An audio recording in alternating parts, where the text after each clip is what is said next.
Good morning mga ka-farmers. Dito na tayo sa farm.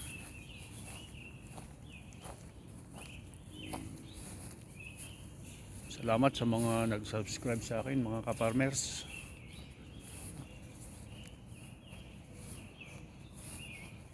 Panibagong vlog na naman tayo ngayon. Sana ayan yan ang aming mga tinataniman, mga box.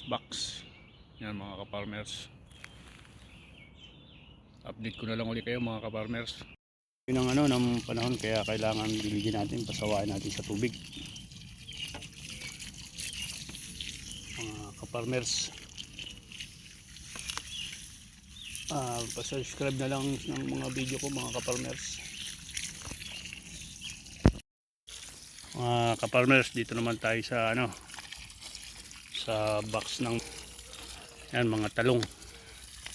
Ito naman ang ating dinidilig, mga talong. Yan, may mga bunga na sila Dami na.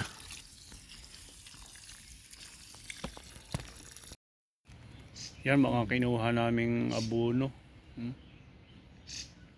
Siyang naming abono yan sa farm.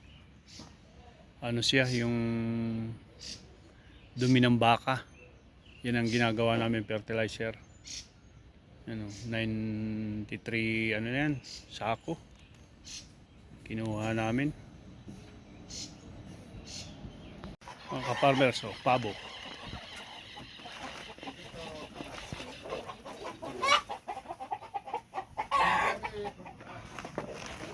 Itik. Baka.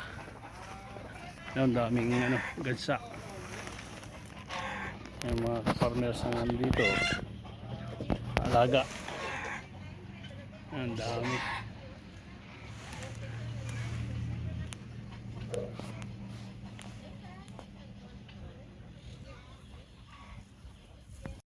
Daming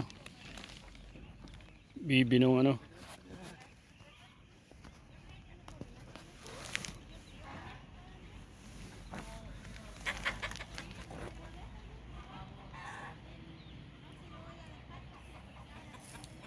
dami.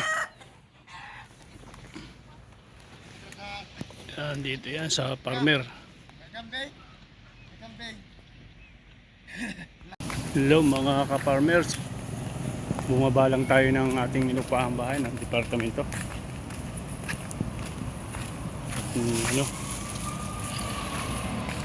Bumili ako ng niyog. Ito, ayan, niyog. Pakikita ko sa inyo. Niyog. Pinaba ako na doon sa binisan ko para siguradong hindi sira. Ayan. Pinaba ako na para siguradong hindi sira. Ang init. Ang init dito. Alas 6 na pero ang tindi ng init. Grabe dito. Hanggang alas 8 dito mainit pa dito sa Chile. Balik tayo.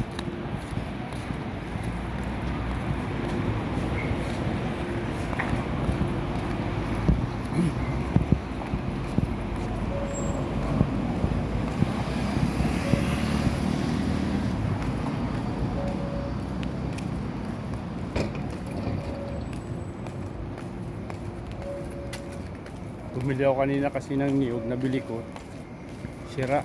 Sa binilang ko ay tatatlo ng piraso na lang ang niyog. Ibinalik ko,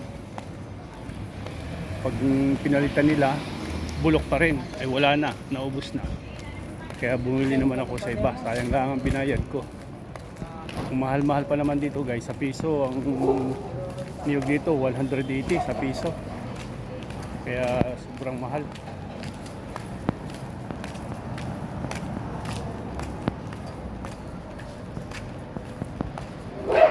Papalitaw kasi, gagawa ng palitaw kailangan ay niyog. Wala tayong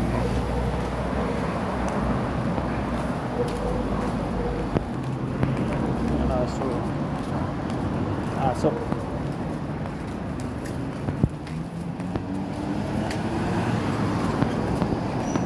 Mahilig hilig nila dito guys sa mga ano, mga ka-towners.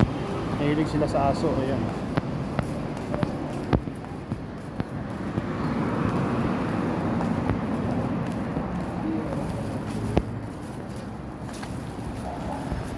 Mga ano rin sila.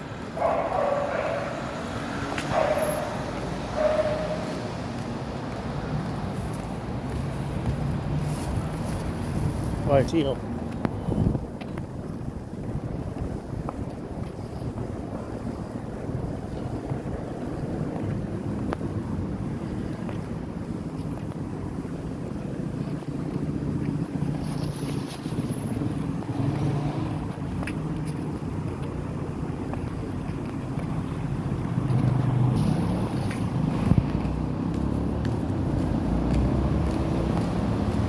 Dito sa Chile, ang mga suotang babae, pasiksihan eh.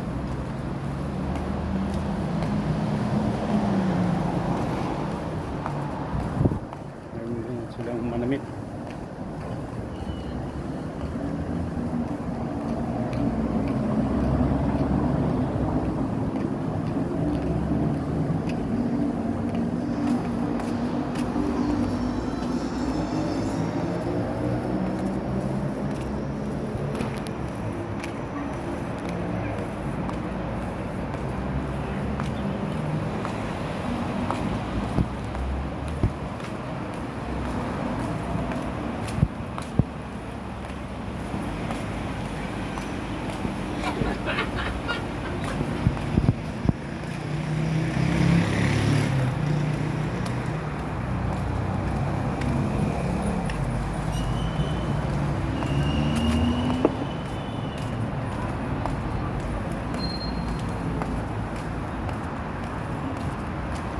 Dito na tayo sa building na ating inuupahan.